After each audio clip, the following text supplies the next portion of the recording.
Nag-viral ngayon sa social media ang video ni Senator Ronald Bato de la Rosa noong panahon ng pandemya. Sarap ng buhay. Sarap ng buhay. Ganito tayo palagi, ha?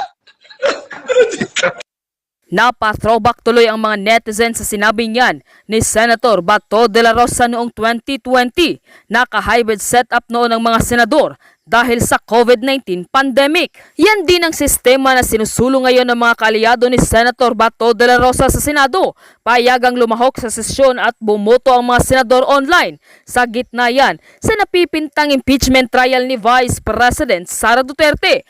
Todo depensa naman kay Senator Bato de la Rosa, si Senator Robin Padilla. Hindi naman daw ginusto ni Senator Bato na huwag pumasok sa Senado. Napipilitan lamang daw itong umabsent dahil wanted siya sa International Criminal Court o ICC. Giit pa ni Senator Robin Padilla, binoto umano ng bayan si Senator Bato de la Rosa kaya dapat lang daw na hayahan siyang gampanan ang kanyang tungkulin kahit online. Umani naman ang samot-saring reaksyon ng pahayag na yan ni Senator Robin Padilla.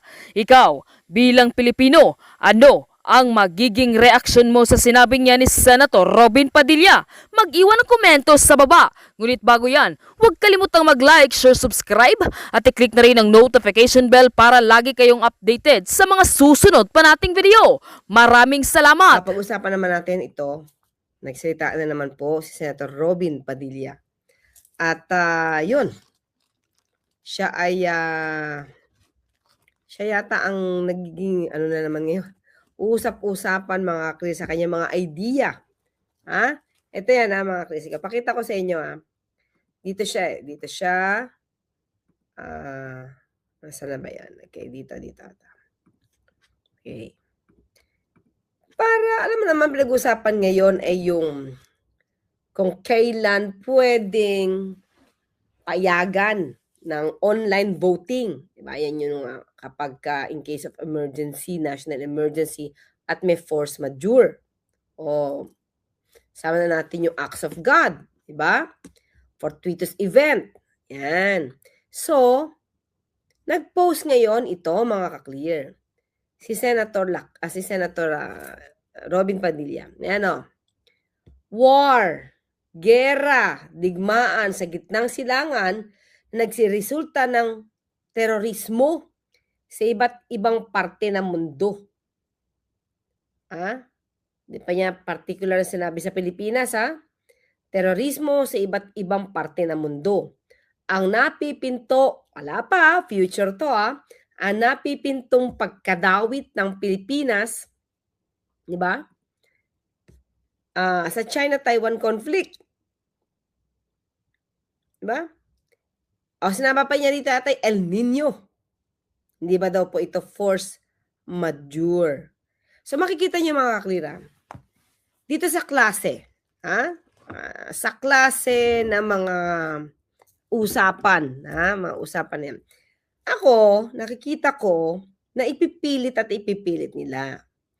Kahit sabihin pa na medyo taliwas or medyo kakaiba ang kanilang pakikipag-debate,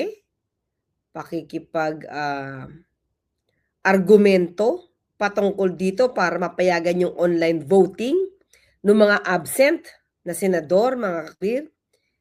Yung justifiable reason, katulad ng sinabi ko kagabi, iyan ay maaaring abusuhin.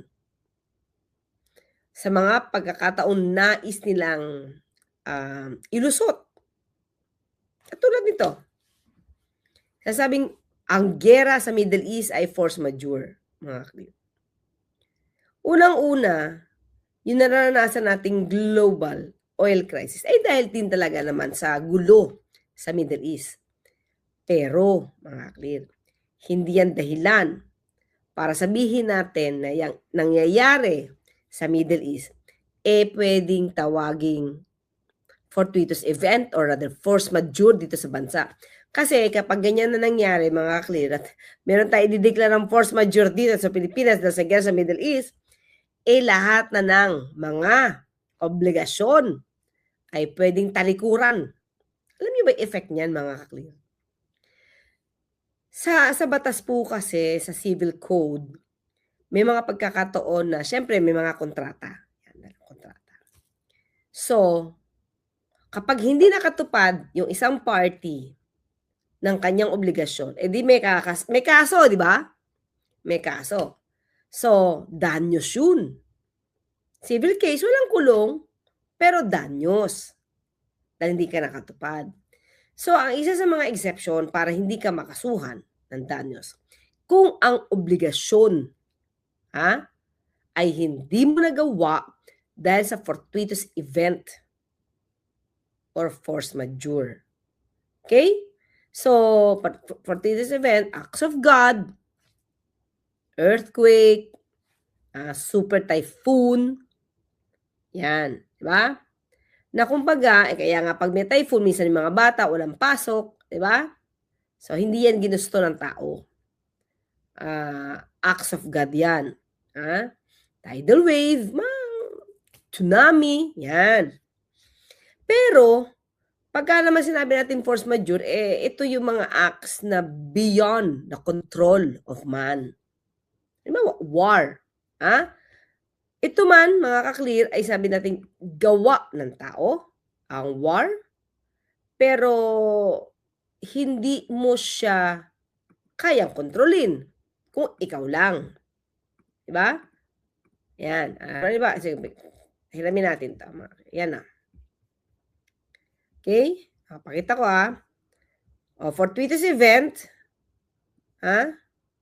Ito yan. Ang definition sa civil code para dapat natin malaman bakit nagkakaroon ng pagtuligsa kay Senator Robin Padilla.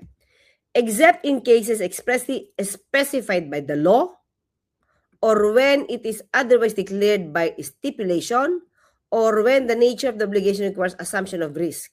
Okay, ito yan Bakit ko kailangan to explain mga clear? Civil code dito. Sabi dito, kung sinasabi ng batas, isa yan except tayo. Kung sinasabi, kasi di ba ang general rule, dapat mag-comply ka sa obligasyon mo. Tapos, kapag hindi mo na-comply because of the fortuitous event, let's say, bagyo, lindol. So, para ang mangyari yan, exception yan, na hindi mo kailangan ma-fulfill yung obligasyon mo because of the fortuitous event. Hindi mo ginusto yun Diba? Pero ito yung exception. Kahit may fortuitous event, kahit may acts of God, kahit may lindol, may super typhoon, gagawin mo pa rin yung obligasyon kung, ito exception, kung specified by the law. Kung sinasabi ng batas, i-fulfill mo yan kahit may fortuitous event. Isa yan. Exception yan. Or, kung napag-usapan nyo sa kontrata. So, halimbawa, sinabi nyo, nagkasundo kayo, na kahit may bagyo tayo rain or shine, tuloy walang tatalikod sa obligasyon. Diba? Nag-isipin. Or when the nature of the obligation requires the assumption of risk. Halimbawa, ano bang negosyo mo? Insurance. Ano ba ang kailangan mong i-fulfill? Diba?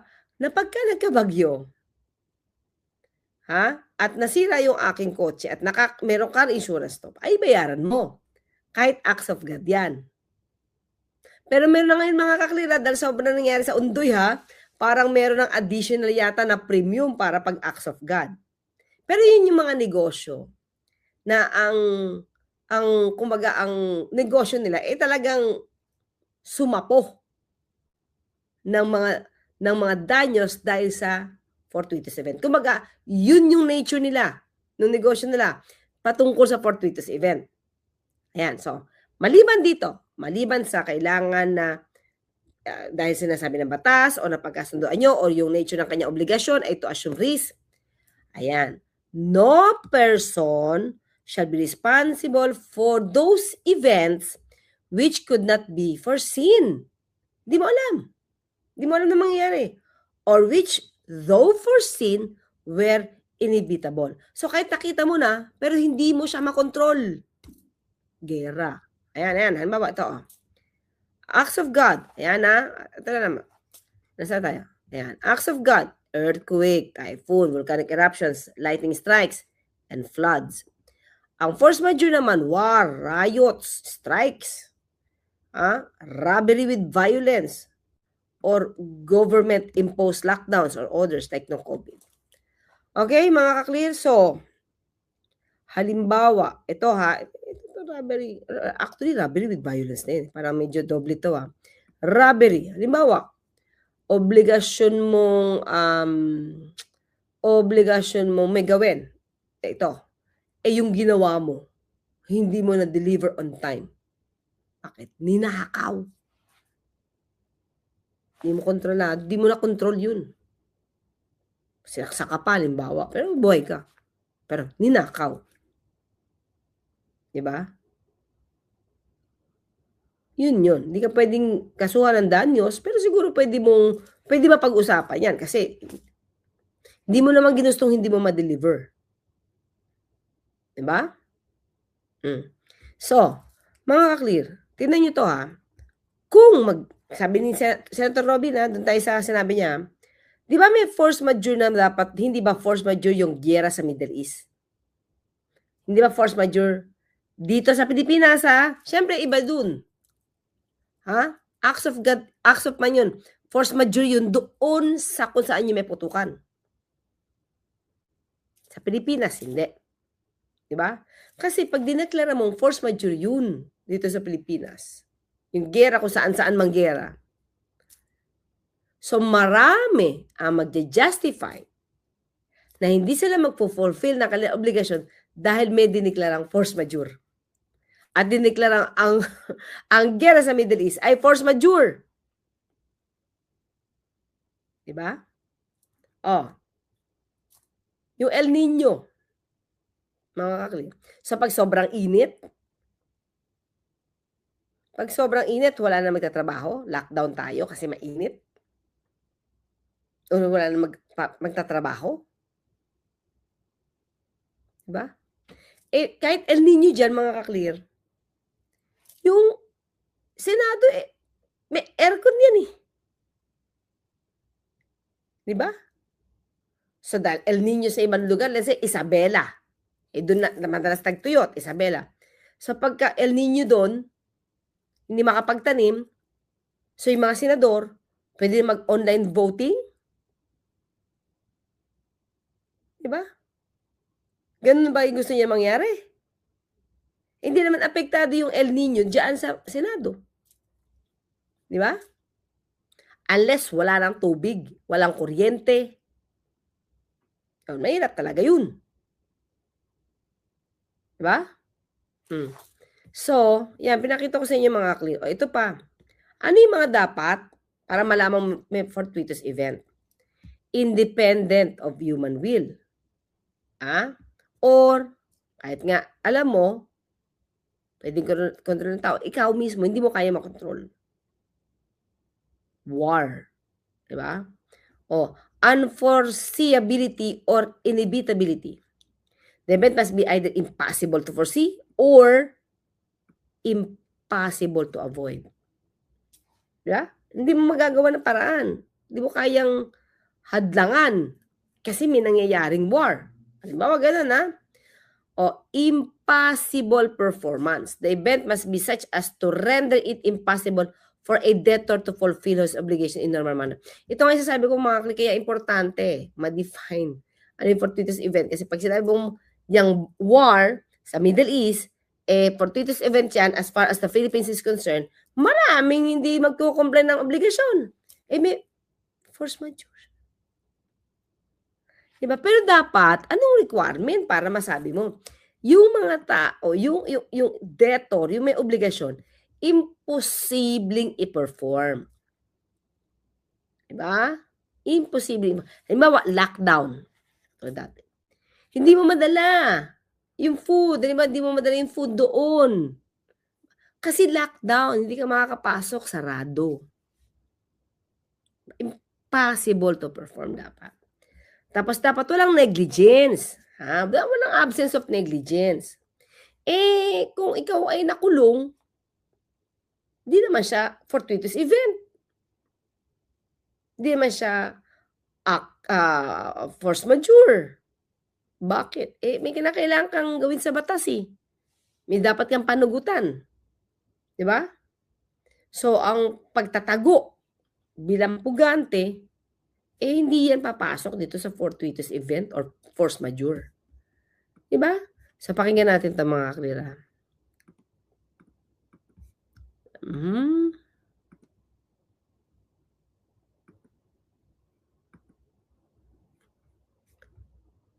Wait lang mga kaklira. Wait lang.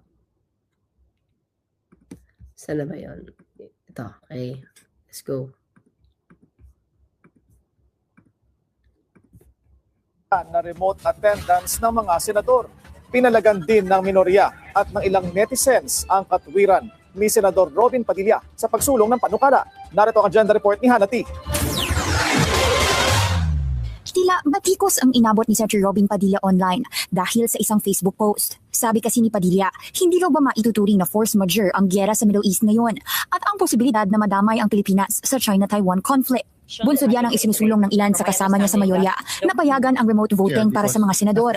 Unang nagmosyon si Senator Rodante Marcoleta para amyendahan ang Senate rule na nagbibigay pahintulot dito. Pwede lang kasi ito tuwing may force majeure o extraordinary situation gaya ng pandemya, disaster, digmaan o national emergency. Ang gusto ni Marcoleta, i-expand ito para ang isang senador ay makasali sa sesyon at proceedings under justifiable reasons. Clear. Talagang malawak yung salita yung justifiable reason. Katulad niya nung nag-start na sila Senator Robin Padilla. Di ba? Maaari talaga itong maabuso. At kapag kakinwestiyon, teka lang, bakit siya papayagan? I-divide na naman yung house. Di ba? Magbuto na lang tayo kung pwedeng payagan yung bumoto. Ganun mangyayari nun, mga kanila. So, hindi naman ito nagiging issue dati. Hindi naman nagtatago si Senator Bato de la Rosa. Diba?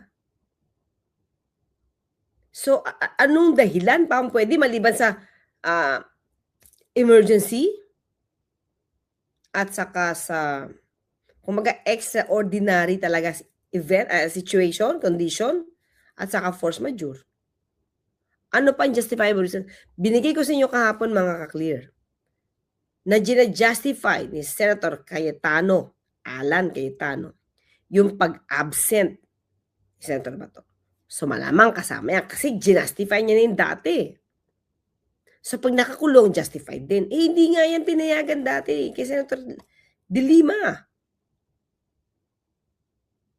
Diba? Bakit? Bakit? Ano meron? Para pag-aksyahan nila ito ng oras. Diba? Panahon na natin. Let us take advantage of modern technology, communication. Oo nga, may modern technology pero may pamamaraan para gamitin yung technology na yan. At meron dahilan kung bakit kailangan personal na nagtatrabaho sa Kongreso o sa Senado instead of online. Diba? Information technology. Pwede naman Para sa ganun, lahat makapag-participate. Kinwestiyon ng Senate minority ang pagpapabilis ng usapin ito na para sa ilan ay marahil para kay Senator Bato de la Rosa at kalaunay na uwi sa pag-walkout nila Martes ng gabi sa gitna ng sesyon. Tinabla naman ni Senator Risa Ontiveros ang argumento ni Padilla. Anya, ang sigalot sa Middle East at impact nito sa presyo ng langis ay dapat mas lalong mag-udyok sa mga senador na pumasok para sa legislative work. Ang China-Taiwan tension naman, pati issue sa global warming, matagal nang minomonitor umano nang hindi ni-require ang online participation. Una na rin kinwestiyon ang dati na ring pagdalo ni Nooy Senator Laila de Lima sa mga video conference sa Senado nung siya ay nakulong noong 2021.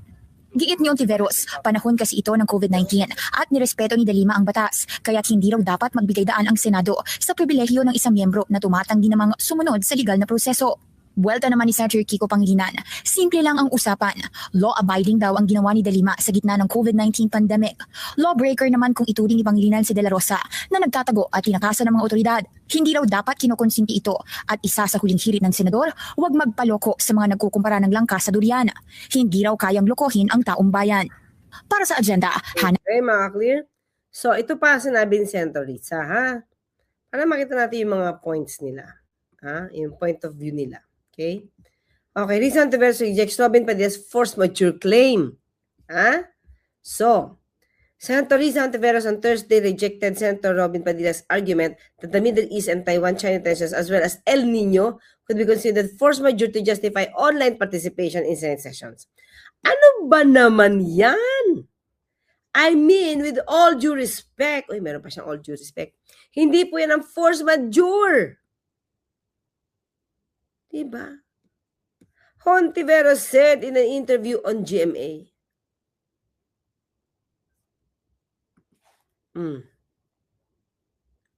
Inakita ko sa inyo mga ka-clear. Ha? Ito kasi, tinan nyo to ha. Kaya sabi ko, balikan ko na lang si Senator Risa. Kaya ito, importante mga ka-clear. Itong pinag-uusapan 42.7. Ito nga tungkol sa mga kontrata yan. Contractual parties rely on this provision when fulfilling an obligation becomes impossible. Nagiging imposible yung pagtatrabaho or gawa ng task because of 42.7. Kaya ito ay madalas na nababanggit. Diba? So, yan. Ito. Pinakita ko na sa inyo ito kanina. According to 1174, an event must meet the following 4 strict requirements to exempt an obligor. To exempt an obligor.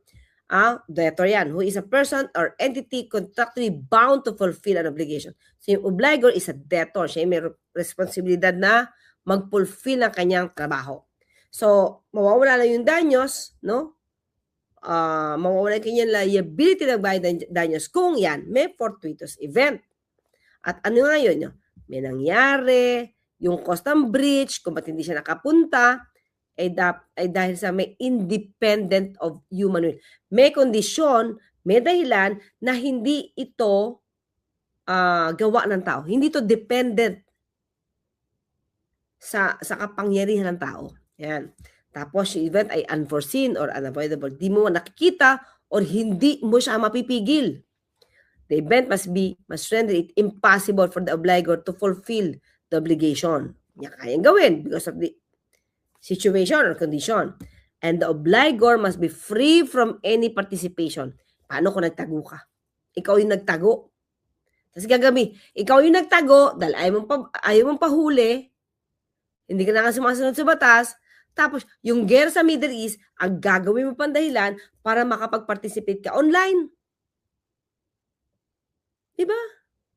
Hindi ka na free from any participation. Ha? Or aggravation of the injury to the obligee. Kumaga, wala kang, kaya sabi, free from any participation. Wala kang, wala sa'yo, hindi sa'yo galing. Hindi sa'yo galing yung dahilan kung ba't nagkaroon ng fortuitous event or bakit nagkaroon ng force majeure. Hindi ka partido dun. Halimbawa, sunog, mga kakli, nagkasunog. O, hindi yan ma-fulfill ngayon. Diba? Yung sunog, nasunog yung bahay na i-deliver mo, nasunog because tinamaan ng kidlat. Halimbawa. O, di may fortuitous event. Kidlat eh. Pero kung ikaw, sinunog mo, ikaw yung dahilan kung bakit nasunog yan. Wala tayong natawagang acts of God or force majeure. Kasi, isa ka sa nag-participate para hindi mo matupad ng obligasyon mo. Di ba? Typical acts of God is yan, natural disasters, typhoon, floods, earthquakes, acts of man. Ang acts of man naman, beyond the control of the parties. Okay, so, alam ko kasi may abogado to si Senator si Senator Robin Padilla eh. Or gusto lang nila ma-justify yung force majeure. Diba mga ka-clear? So anyway, kaya wag naman natin sabihin yung sinabi ni Senator Marcoleta na wala siyang legal background, no? Wag natin gayahin si Senator Marcoleta. Alam naman natin hindi abogado si Senator si Senator Robin Padilla. Alam naman natin. So most probably, hindi nga niya to masyado naaral. So justified yun. Kaya lang alam ko, may lawyer kasi siya. So ba't niya hinahayaan si Senator Robin Padilla na mag-post ng ganyan? Di ba?